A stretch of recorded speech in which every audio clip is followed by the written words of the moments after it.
você fica focado em achar a melhor solução, a que não vai ter falhas, a perfeita, mas que eventualmente no mundo dos negócios não é isso que é necessário, né? E você tem que saber balancear. Márcio Araki, vice-presidente de operações, há quase 25 anos um entusiasta da gestão de riscos. Defende que é possível conciliar inovação e segurança por meio de líderes exemplares. Tinha Chile, tinha Argentina, tinha Brasil. Segurança não é prioridade, não deveria ser prioridade, porque as prioridades mudam. Olhar para o problema, destrinchar ele, desmembrar, entender analiticamente. Não adianta sentar e chorar. Falta de capacitação, ela tem sido crescente. Você tá vendo um gap de gente no mercado, não? Falta de engenheiros, isso a gente percebe não só aqui, mas em outras partes do mundo também.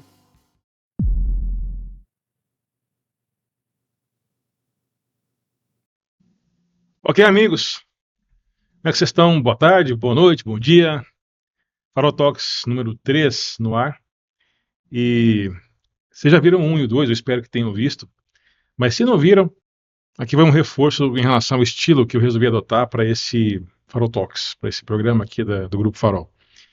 Eu resolvi que aquele que foi um dia o Farolcast seria um registro em imagem e som das conversas que eu tenho com amigos que eu admiro, com professores, com mentores que eu tive na vida e tenho, em muitos casos, e dos quais eu herdo.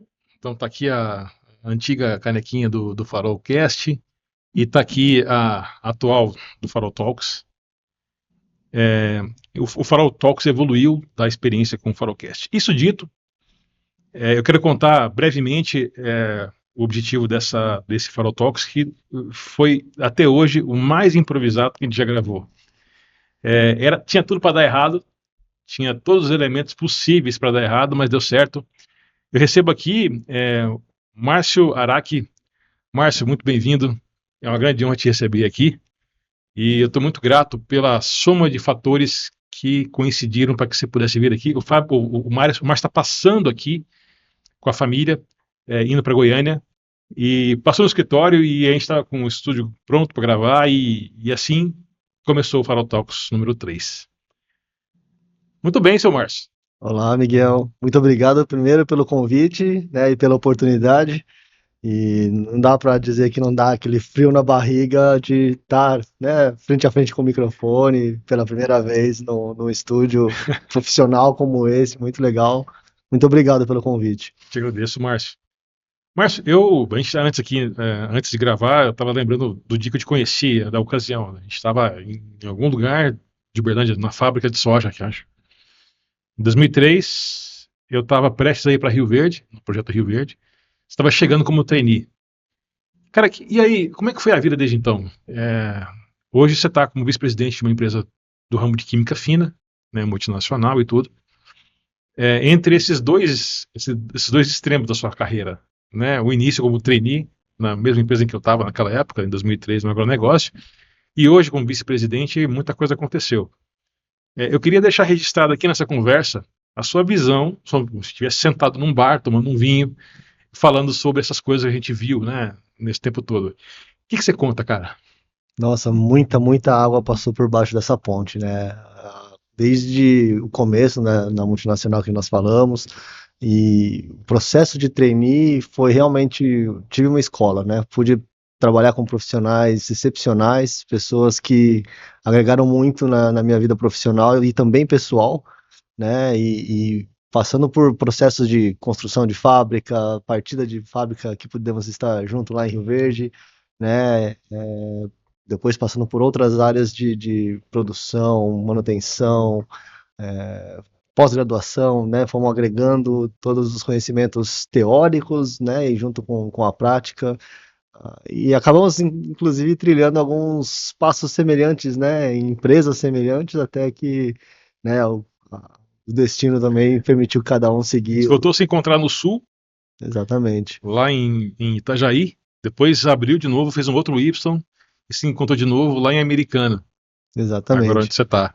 Dessa vez eu como consultor pela Farol e você como VP da sua atual empresa. Você me lembrou um negócio importante, Márcio, a importância da rotação de cargo aqui, se a gente falar assim, ninguém entende, né? Mas se falar o job rotation, eles vão entender o que a gente está falando. Nós dois somos, vou dizer, entre aspas, brincando, vítimas desse tipo de modelo que acaba por preparar a gente para uma série de visões multidisciplinares da vida, né? Da vida profissional, me refiro. É isso que você percebe que fez o job rotation com você? Eu concordo, Miguel, porque você conseguir enxergar o todo, né?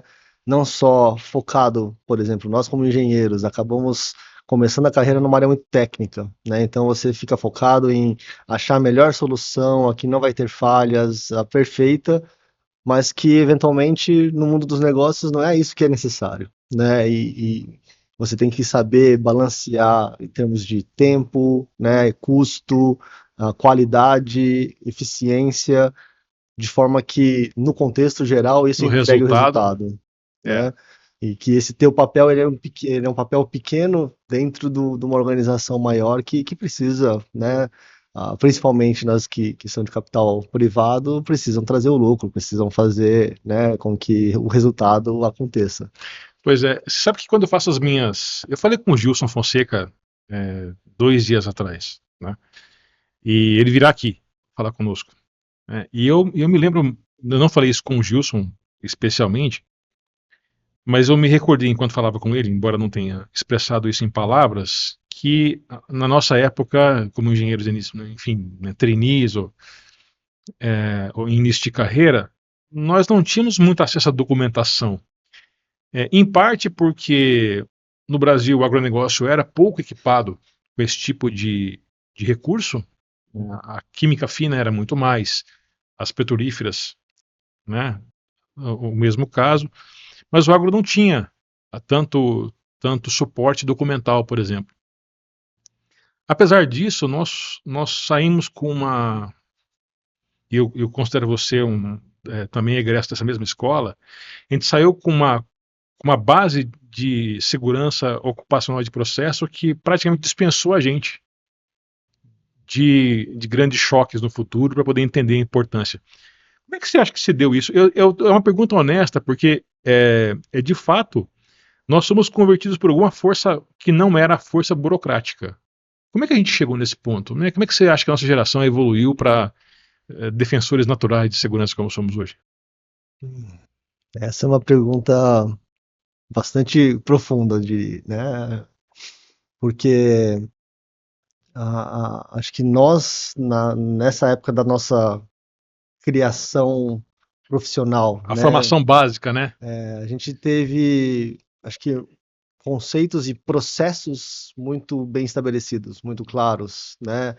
Exemplos de liderança concretos, né? Que a gente, de falhas de observação de procedimento, não importava o nível hierárquico, né? E isso acabava que a liderança também fazia com que a regra valesse para todos, né? Então, liderar pelo exemplo, né? Fazer com que essa cultura, né, crescesse desde o começo, né? E que a mesma regra vale para todos, né? Não é porque uma certa pessoa tem um nível hierárquico muito maior que ela pode, por exemplo, deixar de assistir o vídeo de integração de segurança, ou que ela possa falar ao celular caminhando enquanto a outra não Numa pode, época em que, né? bom, celular não tinha, mas tinha outras coisas que eu não podia fazer, mas numa época em que nada disso era modinha, né? Hoje, qualquer lugar que você vai, tem um consultor vendendo esse pacote de coisas.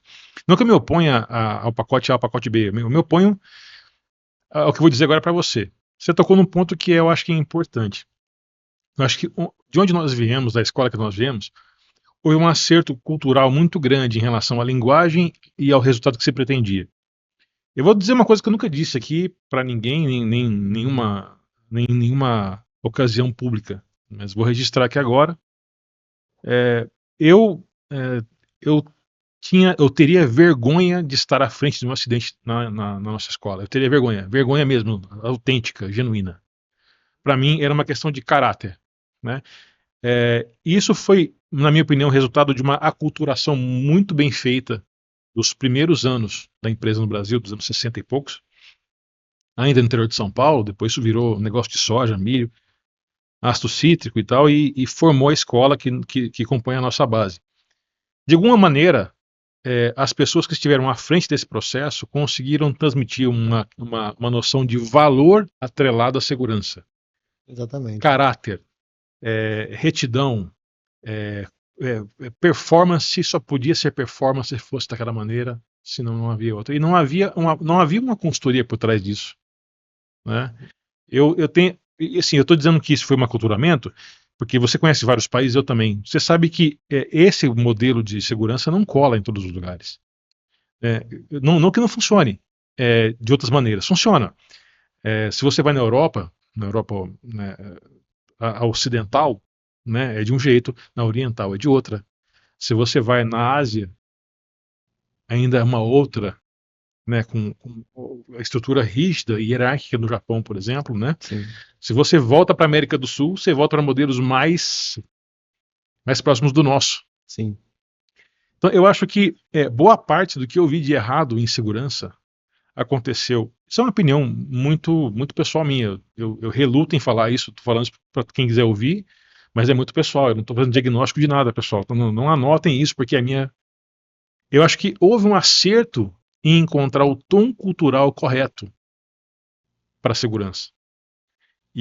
Agora eu posso te dizer o seguinte, Márcio. Eu já vi o contrário também. Eu já vi cópias de modelos é, americanos, australianos, canadenses, ingleses. Né? Eu não vou nem falar o nome, porque se eu falar aqui, vocês vão saber o que eu estou falando. Eu não quero, não faz sentido expor nada aqui, porque é uma opinião muito própria minha. Errarem porque eles não souberam o tom. Souberam adequar a realidade que aquela cultura específica do país É. fazia com que fosse necessário, né?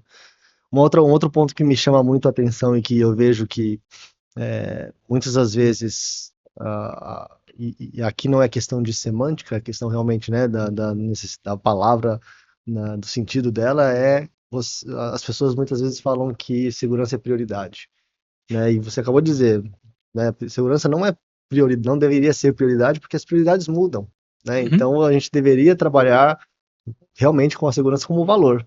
E valor quer dizer que vem realmente de dentro, né? Que vem em primeiro lugar, né? E que isso nasce, né? Sem a intenção de ganhar tempo, né? De querer fazer as coisas rapidamente, de querer esconder ou dar um jeitinho, né? Então, acho que essa questão de ter a segurança realmente como valor faz toda a diferença em qualquer ambiente cultural aí de trabalho que a gente encontra, né? É, você tocou em outro ponto importante, sabia? Porque eu me lembrei agora de um livro que você foi falando aí, eu fui tentando lembrar o nome, chama Os Americanos. Ô, Perezinho, depois você só para nós aí, no rótulo aqui do Falotalks, o livro que eu vou indicar para vocês. Eu sempre falo de algum livro. Nos Americanos tem uma frase que me marcou para sempre. Eu li esse livro há, sei lá, 20 anos, quando eu morava lá ainda. O livro fala o seguinte: brasileiros são contextos, americanos são contratos. Depois que eu li essa palavra, eu tive um choque cultural com essa frase de uma maneira tal, e eu comecei a associar, a ligar Lé com Cré. Eu sempre conto o pessoal, às vezes, conversando em fóruns diversos por aí, eu conto uma história que eu nunca precisei advertir um operador ou um terceiro, por mais que fosse da civil, sobre EPI. Nunca. Nunca. Pelo contrário, frequentemente eles tinham EPIs melhores do que os meus, que eu era funcionário da empresa e tal. E eu comecei a entender por quê. Porque toda a estrutura de seguro social, de como é que você trata um afastamento, né, um acidente de trabalho, como é que se remuneram as pessoas, né, tem parte na tomada de decisão do risco. Então, quando eu entendi isso, eu percebi o que estava acontecendo. Eu demorei algum tempo para poder virar a chave, mas depois eu não parei mais, porque cada lugar que eu ia, eu procurava a chave. Onde é que está a chave? Aqui é contexto ou aqui é contrato?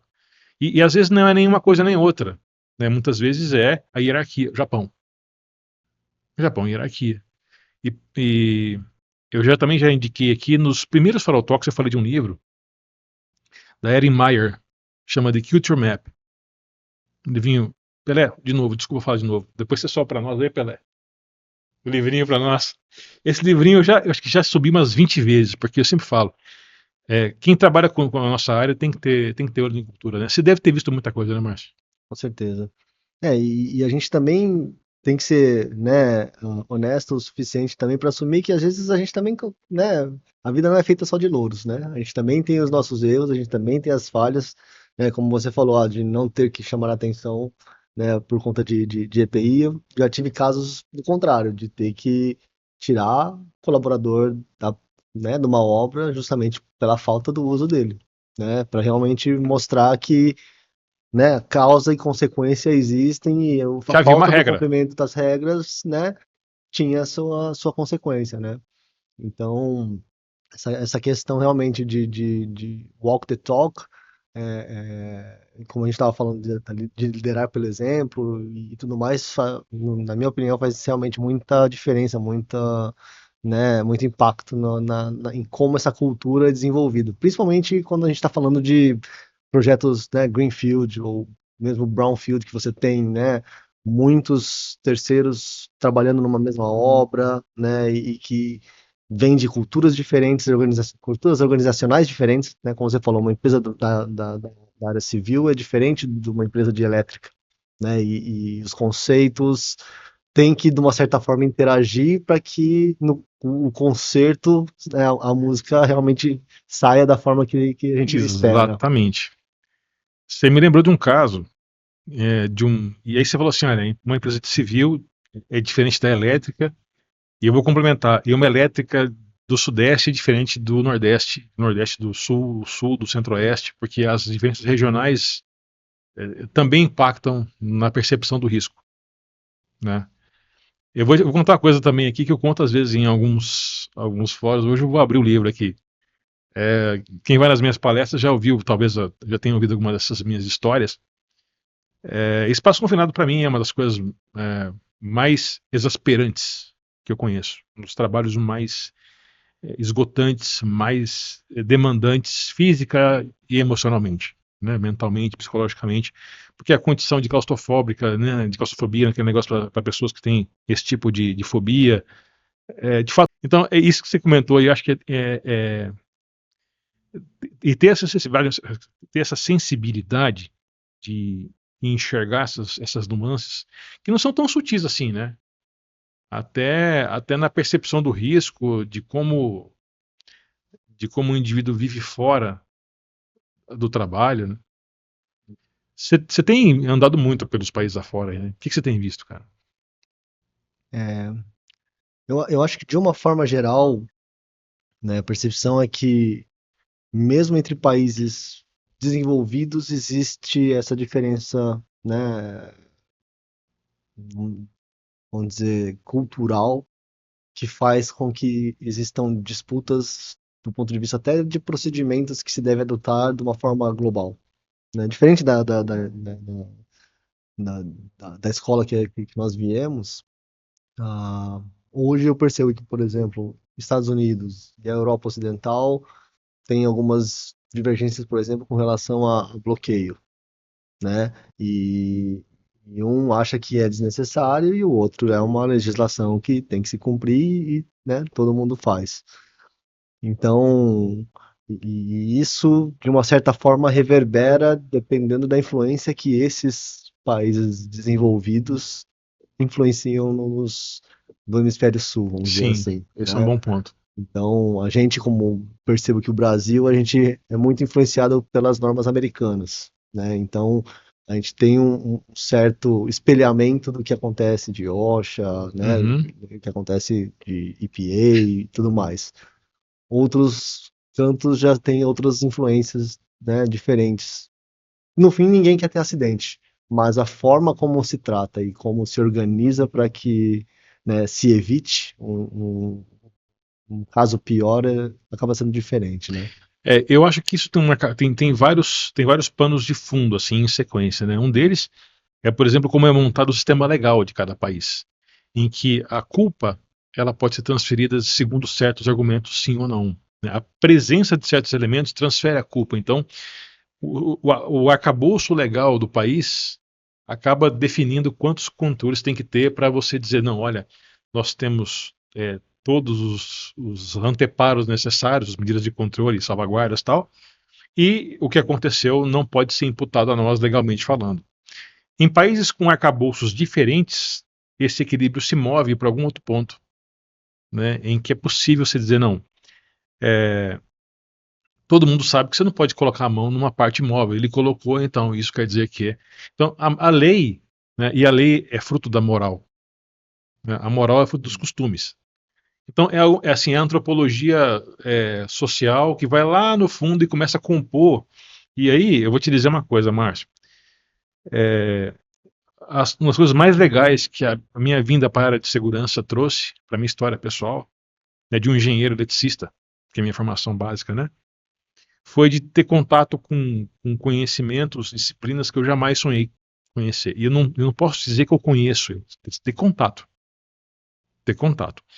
Eu tenho que colocar, calçar as sandálias da humildade para dizer, cara, eu tive contato com antropologia, tive contato com psicologia, com economia comportamental, mas eu não passei a ser um estudioso da área.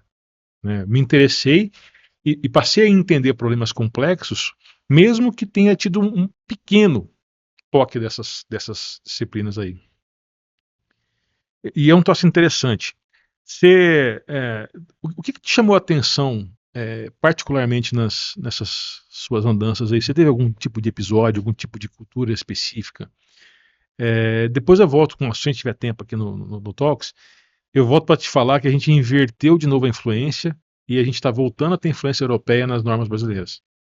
Porque as NRs como tal, a gente conheceu, nasceram em 78, 8 anos depois de nascerem as normas trabalhistas dos Estados Unidos, a OSHA. E a NR1, essa revisão agora, ela foi completamente inspirada, já faz uns 15 anos, primeiro na OIT, na Organização Internacional do Trabalho, e agora nas normas europeias. Mas, enfim, está dando uma guinada que tem a ver com política, em certa medida. Com certeza. Né? Mas o que você viu de diferente, cara? De mais legal, ou de mais esdrúxulo, ou de mais único, assim? O que eu posso dizer? Acho que uma das coisas que me relembrou quando a gente começou a falar do passado, do começo nosso lá, foi de como a gente, né, tinha uma tendência de caça às bruxas e que a gente mudou para realmente encontrar causa raiz e como num determinado momento a gente falava, puxa, agora toda causa raiz vai ser fator humano, vai ser falha de supervisão, né? E como que e isso, de uma certa forma, também criou uma cultura, pelo menos dentro, né, de mim, do ponto de vista de falar, não, a gente, como gestor, como supervisor, como líder, tem que estar atento a quais são esses fatores psicossociais, né? E aqui também, né, refraseando o que você trouxe de como os fatores, né, sociais, antropologia, isso influencia na forma como que as pessoas acabam, né, trazendo e agindo da forma que agem, né?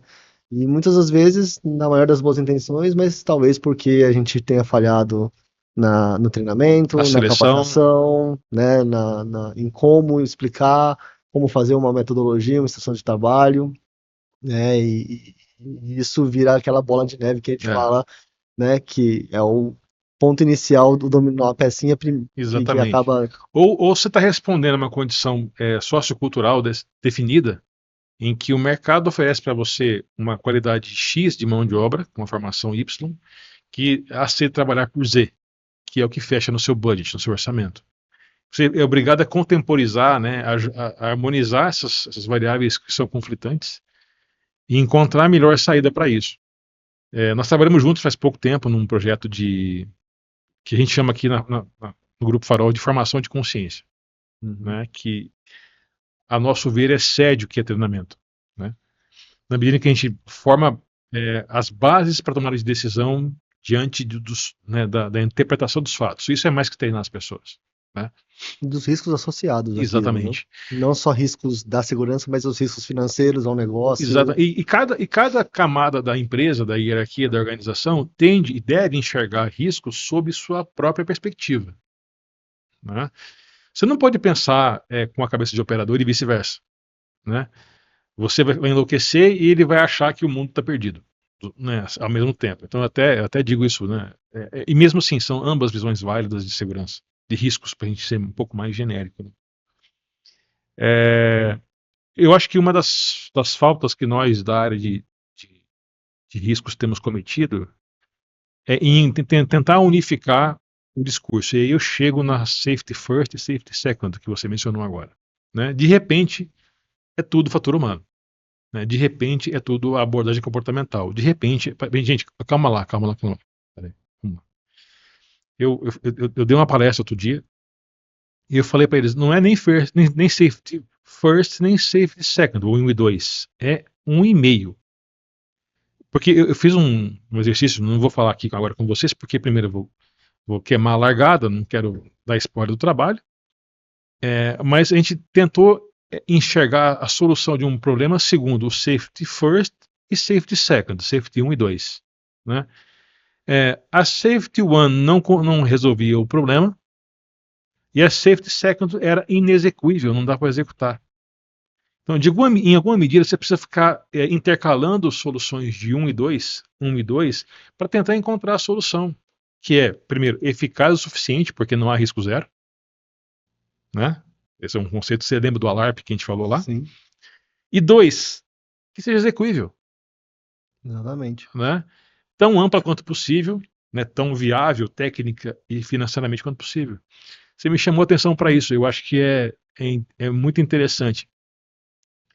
E essa monotonia, né? De você adotar só uma linha, né? Agora nós vamos adotar. Eu não quero falar siglas, eu vou entregar a meu lado aqui e vão ficar brabo comigo aí, vão me cancelar. Eu não quero confusão, não quero treta mais do que eu já tenho. O fato é, isso que você falou para mim é absolutamente a regra. Cara, seja contextual. Onde é que você está? Qual é o problema? Quão disseminado está isso aqui? Qual é o mais profundo que você consegue chegar sem falir o negócio?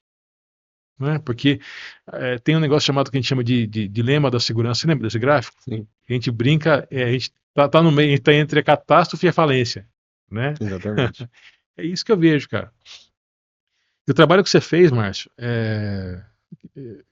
nos contratando à época, deixou em mim profundas cicatrizes positivas, né, boas lembranças. Porque a gente teve contato com culturas que durante, não sei, uns 15 dias, porque foram várias turmas, né? Sim, Então tinha Guatemala, tinha Alemanha, tinha Chile, tinha Argentina, tinha Brasil. Me deixou uma cicatriz positiva de ouvir a interpretação das pessoas sobre o que era risco para elas. Especialmente porque eram de áreas que não conheciam o risco operacional tal como nós conhecemos. Comercial, por exemplo, né, P&D, tudo mais. Para onde é que você acha que deve caminhar risco na sua visão? A gestão de riscos deve ir para que lado? Eu acho que minha modesta opinião aqui é que realmente o caminho holístico, que acho que foi o que a gente tentou trabalhar, deve ser a forma de conseguir enxergar, né? Se você conseguir enxergar os riscos todos que a gente falou, financeiros, técnicos, né? Legais, Legais, reputacionais. exatamente, todos eles como um grande conjunto para encontrar o que você trouxe do ponto de equilíbrio, né, Miguel? Porque não vai ter resposta certa, não tem receita de bolo, né?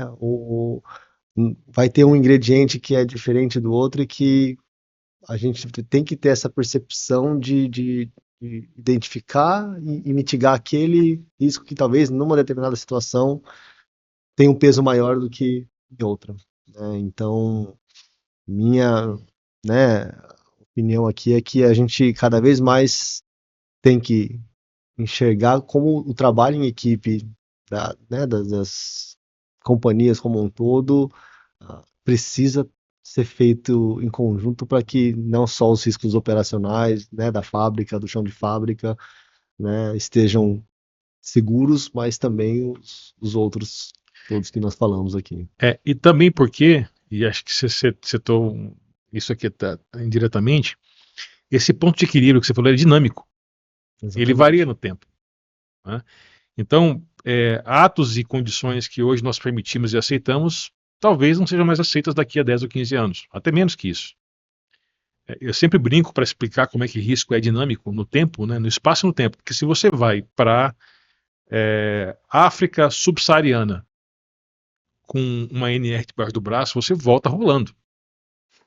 Então, o risco ele é uma variável geopolítica, né, também, mas ele também varia no espaço e no tempo, né? Então, Principalmente considerando os tempos turbulentos que a gente está vivendo, exatamente, né, nos exatamente, últimos anos, exatamente, né? insegurança jurídica, uma série de coisas. Isso tem reflexos, quer dizer, a sociedade ela é interconectada, né?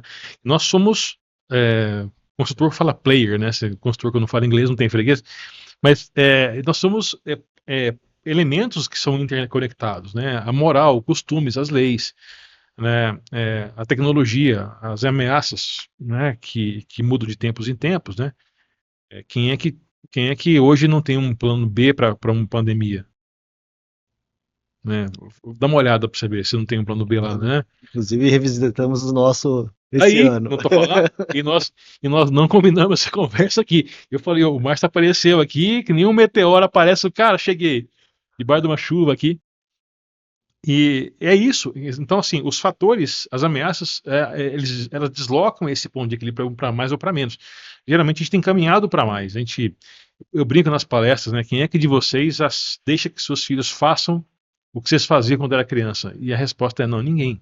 Ninguém deixa o filho brincar na rua hoje. Ninguém deixa. Né? Porque o risco, ele foi o ponto de equilíbrio que você falou aí, aliás, muito precisamente, ele vai se deslocando com o tempo, né? Até que ele torna algo inviável. Né? E, vem cá, nós não vamos conseguir fazer isso aqui desse jeito, né? Isso aconteceu, eu não vou falar, não. Um negócio de umas doses que a gente já estava aí, mas depois eu falo. Em outro lugar, lá fora do Forotox, lá no barzinho, depois do vinho. Pede pro Pelé cortar de novo. Você não pode falar esse negócio não, que dá problema. Então, e eu acho que isso que me fascinou, sabe, o Márcio, de eu ter saído de uma escola que tinha. Eu falava segurança porque eu achava que era o nome disso, mas segurança é uma palavra do domínio da psicologia. Gestão de riscos para mim é muito mais completa. Né? Eu às vezes falo segurança para poder ser compreendido. Né? E o pessoal às vezes liga aqui e fala: vocês estão contratando guarda? Eu digo: não, aqui a gente não faz a parte patrimonial e tal, né? Em inglês é diferente, né? É security e safety. Mas no Brasil é a mesma coisa, né? E aí só muda o adjetivo. Mas o que eu mais agradeço por essa minha mudança para a área de riscos é que eu tive contato com as variáveis que me permitiram ver o mundo com outras lentes, sem que necessariamente uma delas seja a melhor. Né? E se eu achar a melhor, basta eu mudar de país que muda de novo a lente. Né? E se eu ficar no mesmo país, basta eu envelhecer 5 anos que a lente muda de novo. Né? Então, isso para mim é fascinante, cara. É fascinante mesmo. E, Márcio, como é que. Bom, isso aqui nós não combinamos, tá, pessoal? Eu vou perguntar para ele, se for o caso, a gente corta. Ô, Márcio, como é que a gente vai ver isso? Responder também, a gente fala Você que tá não vendo sabe, um gap de gente no mercado ou não? Sim. A gente tem percebido isso não só no Brasil, né? A gente, inclusive, né, ouve, lê notícias sobre a falta de mão de obra, principalmente nas áreas técnicas, né? Então, falta de engenheiros, isso a gente percebe não só aqui, mas em outras partes do mundo também, né? E acho que a falta de capacitação, ela tem sido algo crescente nos últimos anos. Como é que resolve isso, cara? Eu acho que precisa ter políticas de base, né? E que acho que se não tiver conjunto entre o poder público e o privado, acho que muito dificilmente a gente consegue sair desse redemoinho, né? Porque a tendência é encontrar soluções, né? que as pessoas conseguem outros trabalhos que talvez não sejam, que sejam mais nobres dentro desse ponto de vista atual, do que as pessoas enxergam, e deixam em detrimento do caminho que é um pouco mais árduo, que é realmente desenvolver tecnicamente, entender, né, o porquê das coisas, o como trazer soluções. Uma das possíveis soluções que a gente vê é começar a utilizar ferramentas digitais, né? Querendo ou não, isso de uma certa forma pode nos ser um meio, não vai ser o fim, né? Mas um caminho para começar a minimizar esses espaços, esses gaps todos que tem se mostrado aí, né? Eu vejo a mesma situação, o mesmo cenário. Do meu ponto de vista, primeiro, o que está acontecendo? Está acontecendo o rebote, quer dizer, o contragolpe de uma série de decisões incorretas. Nós falamos sobre isso. Em 2021, nós, lá, naquele encontro com o presidente, nós trouxemos para um seminário de gestão de riscos aplicado sei lá, 9, 10 países diferentes, uma tabela da OCDE. Há 4 anos a gente está cantando essa bola. Nós estávamos lá no penúltimo lugar, ainda bem que tem a Tunísia, né? A gente estava acima da Tunísia. Isso já era um indicador, um leading indicator do que viria para nós. Já estava acontecendo, a gente já tinha previsto esse movimento. Estou desde 2018 falando sobre isso, então já faz 8 anos, né, que a gente tem alertado sobre isso. Mas agora, os bárbaros estão batendo nas portas do RH. Exatamente. Né? Com todo respeito, pessoal, você pode ter aí a melhor equipe de seleção e tudo mais, recrutamento de seleção, não estou falando para ninguém especificamente, mas ao mesmo tempo eu estou reconhecendo um padrão de, de comportamento, né, em relação ao trabalho que está se repetindo preocupantemente, na minha visão. Então, beleza, eu só tentei desenhar o problema tal como eu vejo, primeira parte. Segundo, como é que se resolve? Criando uma ilha, na minha opinião. Pro bem ou pro mal, e às vezes acho que é para as duas coisas, porque isso tem custos, isso demanda esforço, demanda uma série de providências que requerem investimento, mas como é que se resolve o problema do gap de conhecimento e comportamento, em certa medida, que a gente está vendo hoje? Com autodesenvolvimento dentro da empresa. A organização vai ter que passar a assumir uma fração que até pouco tempo o Estado assumia, ou as instituições e tal faziam. Eu tenho encontrado mais e mais situações em que pessoas são contratadas sem ter um mínimo de conhecimento. Não adianta sentar e chorar. Ou você, na minha opinião, como organização, reconhece o problema e atua ativamente para resolver isso, arcando com os custos, porque deixar solto é pior, ou você vai ser vencido por quem faz isso, na minha opinião. E segurança é a mesma coisa. Né, a gente tem voltado muito na escola que a gente teve lá 20 anos atrás, né? E acho que esse era um trabalho que a empresa fazia nisso, né? De você contratar estagiários, trainees e pegar esse pessoal e capacitar. Tanto é que muitos de nós acabou saindo dessa escola e se desenvolveu profissionalmente muito bem em vários outros locais, Nós somos semear em outros lugares. né? Né? Exatamente. E acho que concordo com você. E é como conseguir unir, né, o poder público, o privado, o terceiro setor, enfim, né, a inovação, né, vários jogadores, vários players dessa história para poder atuar em conjunto. A grande dificuldade é descobrir quem vai pagar essa conta, É, né? E acho que essa é o componente da equação que ainda segue indefinido e que, né, quem vai tomar a iniciativa para que isso aconteça, né? é, E até quando a gente vai poder esperar sem que a concorrência, né, de outros lugares ou, né, mesmo internas acabam tomando essa decisão e acabam tomando partindo essa na decisão. frente. Você me lembrou um pouco do dilema do pedágio, que eu chamo, né?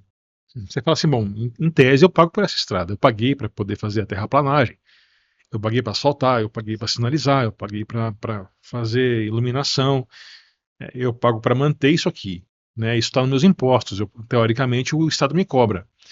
Mas você é vencido pela realidade. Tem tanto buraco, você se arrebenta tanto, você cria tanto custo adicional, né? Que a gente chama aqui no Brasil de custo Brasil, né? Carinhoso, né? Custo Brasil. Que coisa mais legal. Que você cede, fala, não, vai, quanto que é para passar aqui e não ter buraco, hein, cara? Né? E você aceita mansamente, né? É, cordialmente você aceita que te cobrem um pedágio, porque você não suporta a ideia em contrário. Não dá mais, você não consegue mais pilotar, dirigir seu carro, pilotar já é demais. Dirigir seu carro, você não consegue mais. A gente vai fazer amanhã um Farol Talks sobre ciclismo e você pilota a bicicleta, né? Então você não bicicleteia, você pilota a bicicleta. Então eu tô com isso na cabeça. A gente está fazendo uma reunião de pauta mais cedo. Então, o que é interessante falar é que, ok, a gente vai ter que encontrar uma saída viável para isso e manter o negócio equilibrado, né?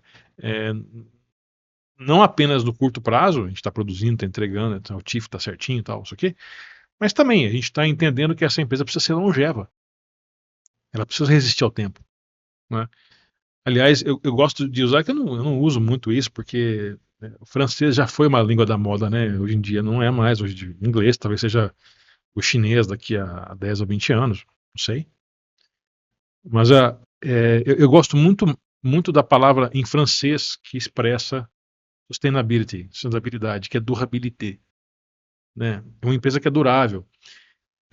Eu também acho que eu nunca falei isso aqui em público, mas isso aqui é assunto meu de certos workshops, que mais do que resultado de frequência, afastamento, de indicador de leading indicator, lag indicator, todo esse negócio toda essa saladinha de siglas aí traz, toda empresa quer ser longeva.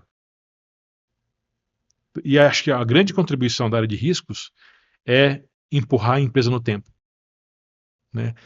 Fazer com que ela resista ao tempo, né? Às crises, às adversidades, Os ventos contra. aos ventos contra, né? E quando eu passei a defender essa ideia, já faz algum tempo, algumas outras virtudes de riscos me vieram em meu socorro, assim, sabe? Para defender a área de riscos, né? E defender também o comportamento de quem trabalha com essa área. Eu sei que você é muito engajado com isso, porque você que nos contratou, né? Você levou o processo para chegar até a gente e tudo mais. Que comportamentos você, Márcio, enxerga como importantes ou decisivos, ou seja, enfim, os mais profícuos no pessoal da área de riscos, para que essa área consiga cumprir sua missão? Que pode ser hard skills, soft skills, como você quiser. Como é que você desenharia o perfil do profissional de riscos para contribuir com a história da empresa? Acho que o primeiro ponto que eu vejo é desenvolver capacidade analítica, né? Acho que o profissional ele tem que saber olhar para o problema, destrinchar ele, desmembrar, entender, né, analiticamente o que está compondo aquilo, para depois conseguir eventualmente extrair onde estão os pontos possíveis de falha, onde que aquilo pode, né, desandar, e conjugar isso com a capacidade de execução, né? Porque não adianta você analisar e montar o melhor dos mundos, o melhor dos mapas e trazer a melhor solução se ela não é execuível, como a gente falou um pouco mais cedo aqui no podcast. E como é que chega nesse ponto? Como é que você embute em alguém capacidade analítica? Com educação. Minha, né, modesta opinião aqui é realmente fazendo desde a da base, sem trazer viés político, sem, né, discutir onde, né, o governo tem que colocar o seu dinheiro ou não, enfim, mas sem que a base da pirâmide tenha né, uma educação de qualidade e que ensine o pensamento e o discernimento, acho muito pouco provável que a gente consiga virar esse jogo, né? Então, Concordo. Posso dar meu voto ou não? lógico. Meu voto é desenvolver a capacidade analítica das pessoas pela exposição aos problemas. Então, por exemplo, levar a área de riscos, né, a área de segurança, como a gente chama aí, SSMA, XI, EHS, SS, né, tá, beleza, é isso aí, para dentro do caldeirão onde os problemas acontecem. Porque eles vão passar a participar do processo de solução de problemas, que em certa medida é a analítica que você falou. Eu defendo demais da conta a formação variada do pessoal de riscos. Concordo. Defendo muito, muito E mesmo. volta lá no início do nosso, É, né, Follow Talks de hoje, porque é justamente de como a gente consegue, dentro, né, da empresa, olhar pelos diversos ângulos, né, da área comercial, da área de operações, da área de segurança, da área administrativa, né, e aí você sente a dor de cada um dos lados para poder, né, encontrar a solução. Porque se tem um troço que particularmente me desespera em relação a certos perfis, é essa tara por intervenção em trabalho sem ter a solução minimamente encaminhada. Então, eu posso encontrar, por exemplo, um trabalho em altura que está sendo executado, ou um trabalho quente, ou um bloqueio mecânico sendo mal executado, né? E posso dizer, olha, esteja interrompido, né? Tira uma foto, essa outra coisa me incomoda bastante, que é o denuncismo, né? Eu não acho que o reporte é negativo, o reporte é necessário, mas não na maneira que isso tem sido feito, na minha opinião. De maneira a expor as pessoas, de maneira a não encontrar problema raiz, né? Eu vou te contar uma história aqui. E essa história eu vivi não faz muito tempo, não. Nós estávamos fazendo um diagnóstico numa empresa e um dos indicadores de desempenho de segurança. Pessoal, eu não estou exagerando, não. Só não vou contar o santo, ok? Tudo que eu falo aqui agora é verdade. Beleza? Então, acreditem em mim. Por incrível que pareça, é verdade. Olha só. Eles tinham um pequeno bloquinho de notas no bolso que era uma notificação de segurança. Então, o que constava isso? Era um talãozinho de multa. Basicamente isso. Então, ele chegava até alguém e encontravam uma situação qualquer e multavam o cidadão. Não era talão de multa o nome do negócio, mas era, para todos os efeitos, um bloquinho de multa que estava ali. E aí eu me interessei, diagnóstico é diagnóstico, vamos ver o que tem aqui dentro, né? E aí eu peguei alguns lá, eu peguei um, e tem, a gente chama de dedo de auditor, né? Que é podre pra caramba. Você põe a mão, você tira e fala, nossa, meu Deus, é justo esse que você pegou, né? Bom, o que estava lá? O operador tal foi flagrado, e esse era o termo que estava lá. Foi flagrado com os óculos de segurança na ponta do nariz. O operador foi advertido, encaminhado ao seu superior. Beleza. E aí tinha assim, observação. Os óculos estavam arranhados. Eu falei, ué, mas é isso mesmo? A gente viu um operador com óculos arranhados, portanto sem visibilidade, que estava colocado na ponta do nariz por via de consequência, e está feita a missão, é isso que tinha que fazer mesmo? Quer dizer, essa cultura intervencionista de se limitar a mera observação dos fatos, você vê como é que foi possível que um operador tivesse que usar um EPI inadequado na presença de colegas, na presença de uma. A gente tem uma equipe que apoia esse pessoal, né? Como é que foi possível que isso acontecesse? Não. Não teve desdobramento desse negócio. Isso me apavora. Se é para isso que a gente mantém uma área de riscos na empresa, de segurança, eu acho que a gente está investindo no lugar errado. Exatamente. Eu concordo plenamente. Acho que são dois exemplos interessantes, né?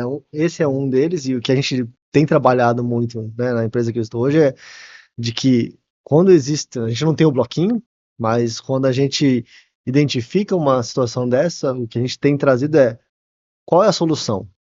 Tá, a gente não pode seguir desta forma, né? Vamos sentar aqui junto e encontrar uma solução para que, né, esse risco seja mitigado no mínimo possível, né? Eu acho que esse é o que eu vejo o papel que a gente tem tentado trazer cada vez mais para a nossa área de gestão de riscos, né? Do nosso ESH, que a gente chama lá, SHQ. Então, realmente, porque trazer essa conversa, e aí, eventualmente, essa conversa, ela é uma conversa de, né, par para par, né? De uma pessoa da operação com outra pessoa da operação, sem ter que envolver o supervisor, né? Sem ter que escalar o problema, se não é necessário. Muitas das vezes, né, uma conversa simples e uma explicação do porquê das coisas é o suficiente para convencer a pessoa que está deixando de cumprir alguma coisa, porque ela não tinha entendido ao risco que ela estava exposto, né? É, E quando a gente traz isso, por exemplo, para como a gente leva para casa, né? E a história do walk the talk, né? Ah, na empresa a gente precisa fazer o bloqueio elétrico para fazer uma troca de uma lâmpada, né? Aí você leva esse exemplo para casa, a pessoa vai lá na casa dele, não tá nem aí, só não desliga o disjuntor, né? Pega a cadeira para subir em vez de pegar a escada para ir trocar a lâmpada, né? E por que que, né, essa percepção de risco é diferente, né? O choque pode acontecer lá, como pode acontecer aqui. Então, a gente costuma dizer que a cultura ela é verificada na hora que a pessoa faz isso no dia a dia dela, que ela leva para fora dos portões da empresa, né? Então, acho que esse é um ponto que a gente tem tentado trabalhar para que, né, essa chamada de atenção ela seja de uma forma mais leve e mais educativa do que punitiva, né? Quando necessário. também sistêmica, talvez, né? Mais sistêmica possível, né? Talvez aplicar, sei lá, pode aplicar árvore de falha, pode aplicar Ishikawa, sabe? Faça alguma coisa, Mutley, né? O desenho animado lá, né? Faça alguma coisa. Né? Cinco porquês, escolha qual é, né? Você fica centralizando, não, sabe? Se não puder nada, tenha curiosidade para entender onde que isso nasceu. Aí, de repente, os óculos não são os óculos corretos para lá, né? Você precisa de um óculos anti-risco, né? Não é aquele modelo, né? Enfim, pode ser uma proteção facial diferente e tal. É, Você me lembrou um fato também, Márcio. A nossa cultura industrial ainda está sendo desenvolvida, né? É, Alguns países, né, alguns da Europa, Estados Unidos, Canadá, Austrália, têm uma cultura industrial mais antiga. Então, países, por exemplo, Itália, Alemanha, tem tradições, culturas industriais, se for melhor assim, mais robustas, mais bem desenvolvidas, né? Eu acho que a cultura industrial também é algo muito presente nas decisões, na forma de trabalho. Você acaba aprendendo como é que uma cultura trabalha. Chegar fora de sintonia, eu cheguei totalmente fora de sintonia lá. Já contei frações desses meus desencontros aqui em alguns farocasts no começo, farotalks um pouquinho. Eu cheguei lá sem saber fazer um álcool com um copo, culturalmente falando. Eu não sabia fazer nada. Eu não sabia fazer as coisas acontecerem. E só depois de uns, sei lá, 3, 4 meses eu comecei a entender um pouquinho mais de como as coisas funcionavam lá. Demorou. 3, 4 meses é bastante tempo, pô. Não sei como é que me mandaram embora pra cá. Ó, ser brasileiro aí não vai pra lugar nenhum, não. Não vai Manda ele dar de certo. volta, manda de volta pro Brasil. Ah, mas e para os próximos 10 anos, como é que você tem uma posição privilegiada na empresa e você enxerga a realidade da organização e do mercado de um ponto de vista bem privilegiado, né? Você está numa torrinha de observação bem alta. O que você enxerga para os próximos 10 anos? Quais são não é uma SWOT análise que a gente está fazendo aqui, não, mas o que você vê pelo horizonte aí? IA, gente, desafio. Eu acho que a, a questão de pessoas junto com a questão da digitalização de uma forma geral, né? A gente pode colocar a IA, mas estamos falando não só da IA, né, por trás dos sistemas, automação, mas também de humanoides, né, de robótica, todas as outras vertentes que tem envolvidas aí. É, e Espero que a gente ainda continue precisando do ser humano ali atrás, né? Que a inteligência não vire os nossos filmes de ficção científica da nossa infância, Todo dia a gente toma um susto, né, cara? né? E enxergo realmente que acho que a dificuldade do pouco de tudo que a gente falou hoje aqui, né? De como criar essa conscientização de riscos alinhado à questão do desenvolvimento dos profissionais do mercado e com toda a tecnologia que está vindo aqui. A gente precisa, né, entender isso para poder continuar sendo ser humano. Eu acho que, né, vai ser um grande desafio de a gente conseguir ainda concatenar isso. Por um lado positivo, eu vejo que a tendência é que, se muitas das tarefas passam a ser feitas por robôs, máquinas, você acaba eliminando determinados riscos, né? E isso pode agregar. Por outro lado, isso pode colocar, né, o ser humano numa posição de conforto, de não ser necessário mais, né, se desenvolver ou evoluir, e em algum momento ser, né, sugado por toda essa onda tecnológica que está vindo para a humanidade, né? É, Acho que eu tenho algumas visões assim você falou sobre IA, né? Eu me considero pessoalmente um otimista realista, né? somos dois. Eu tenho certa convicção interna de que as coisas vão melhorar, mas não sem intervenção, né? Não sem que nós façamos a parte desse trabalho de melhoria.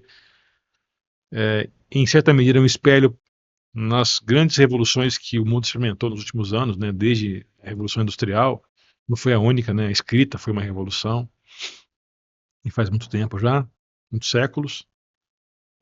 Para acalmar a minha ansiedade de que as coisas podem não piorar como eu acho que podem piorar. Então aí é o realista falando pro otimista, né? Olha, vai piorar e vai piorar muito, né? Você não tem noção do que vai acontecer, né?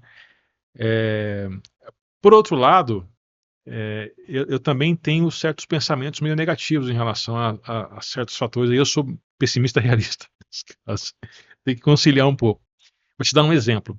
Eu falei isso aqui no podcast com o Dorival, que foi o 2, antes do nosso aqui. Eu tenho medo de a IA sujar a água.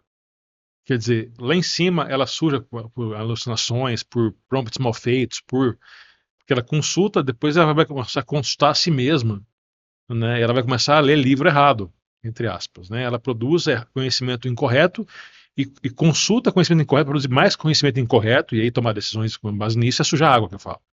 Então você vai ficar lá na ponta tomando água que está lá em cima, que veio de cima suja. Eu tenho medo disso, né? O segundo medo, que era de emburrecer, eu já não tenho mais. Eu acho que a gente já emburreceu. Nós já perdemos grande capacidade de solução de problemas. Eu tenho evitado, em certa medida, nem sempre dá para fazer isso, né? Eu procuro limitar as tarefas que eu delego a IA. Eu uso IA, sou usuário relativamente intensivo de IA. Mas eu sou muito criterioso, tento ser, pelo menos, né? É muito Não, e cômodo. hoje você tem IAs que produzem IAs que justamente você já cria um Aí GPT especial para fazer são os uma determinada agentes. tarefa, os seus agentes, É, exatamente. e o ponto que eu quero dizer é que nós vamos ter que encontrar uma saída para isso, né? E aí volto otimista para a conversa. Eu acho que o homem ainda tem capacidade mental para tomar de volta o controle. A gente está perdendo lentamente. Não tão lentamente assim, né? Me trouxe uma outra lembrança de um reel que eu vi essa semana. Que foi, acho que inclusive divulgado no grupo dos nossos ex-funcionários, lá do Aham, robozinho no silo de soja, eu vi. né, entrando e acabando com os famosos barrancos, né, que a gente tinha ali dentro, Bom, né? se for aquilo lá, tá E tá bom. ótimo, né, Não porque a gente tá. vai reduzir o risco, aquele lado É um positivo trabalho das desumano aquele coisas, troço, né? cara. Né? Um outro, acho que você falou bastante de livros, essa semana, passei retrasada, assisti um filme, não sei se você chegou a assistir, que chama Justiça Artificial. Não, não Não sei vi. se ainda está em Não, não cartaz, vi. mas gostei, é uma boa reflexão justamente desse ponto, né? O juiz, ele é criado pela inteligência artificial, e um dos policiais que ajudou a desenvolver e que estava lá, ele se vê sendo julgado pela morte da esposa. Eu não vou dar mais spoiler e depois fica só o convite para Assistam, quem né? assistir o filme, mas bastante elucidativo, gostei. Então, traz umas reflexões interessantes. É, eu quero ainda viver muito tempo para ver que fim vai levar isso aí. De fato, eu vivo entre esses dois extremos, né, do otimista com o realista e me equilibrando nisso tudo. Só que eu não posso me dar o luxo de não acompanhar de perto essa onda. Eu não posso dizer assim, eu não vou usar IA. É, se isso acontecer, eu vou ser usado pela IA. Então, Exatamente. né, eu preciso tomar uma postura Proativa. um pouco mais proativa. Mas o que você falou de criar é, esses critérios que a IA usou nesse filme aí para julgar o policial, né, por exemplo, né? Eu acho hoje já é possível isso, né? É que a IA ela não tem capacidade de percepção tão completa sem que haja sem que ela seja alimentada pelas fontes. Então ainda ela depende de fontes ainda, ela não consegue ver. E aí que está o problema. Quando ela não tem a fonte, ela pode alucinar, né? Ela pode dizer que há elementos que comprovam que você não estava no lugar que você dizia estar, então o seu álibi é falso, por exemplo. Uhum. Por quê? Porque ela fez uma conta e diz que uma pessoa que nem você jamais iria a um bar de espetinho. Por quê? Por que não? Porque Eu não ia primeiro que eu não ia estar em Uberlândia, certo? sim, eu consultei todos os bares que ele foi nos últimos 5 anos, porque eu tenho acesso a isso, e ele não iria nesse bar. É culpado. Ele não estava no bar que ele falou que estava. Então isso é uma alucinação. Isso. Bom, eu fui naquele dia porque eu tinha uma razão para isso, né? Então, Assista o filme. é, É legal. Recomendo. Vai dar algumas outros insights interessantes. Ô Márcio, o mais interessante, e eu quero deixar registrado aqui também, eu falei, né? O Faro Talks registra essas conversas, né, é que esse foi o único episódio dessa série de programas que não teve nenhum planejamento. Nenhum. Tinha tudo para dar errado, né? Deu super certo. Eu sei que você precisa seguir viagem, você está longe do seu destino ainda. Você vem de longe também, você vem do Nordeste, passou por aqui, está indo para. Hoje é o recorde. 3 regiões, 4 estados, num dia só. Eu tenho que ser compreensível porque isso também afeta a segurança do processo. Exatamente. Mas eu quero te agradecer por ter aceitado o convite. A gente fica muito feliz, é, tanto pela sua bondade em estar conosco, mas também porque de agora para frente a gente está registrado, né? A nossa amizade, a nossa coerência ou incoerência, depende de quem nos assiste, com o que as pessoas pensam, o modo como nós vemos o mundo, que lentes a gente usa, está para sempre gravado, Com né? certeza. Para os nossos admiradores ou, né, detratores, para os nossos filhos e filhas, né, nós estamos registrados mais um trecho da nossa vida aí. E isso paga qualquer esforço da minha parte, né? Aliás, para mim foi fácil, super fácil te receber aqui. Mas você não, você teve um esforço adicional para vir aqui. Não precisava ter entrado em Uberlândia, né? Entrou debaixo de chuva, né? Não sei se o ruído pegou aqui, pessoal. Uma chuva fortíssima aqui dentro do nosso bairro aqui, né? Não sei se vocês ouviram, mas o Márcio se prestou a esse esforço, se deu a esse trabalho para gerar esse Farotox número 3 aqui. Cara, sem ser obrigado, não sei mais o que dizer.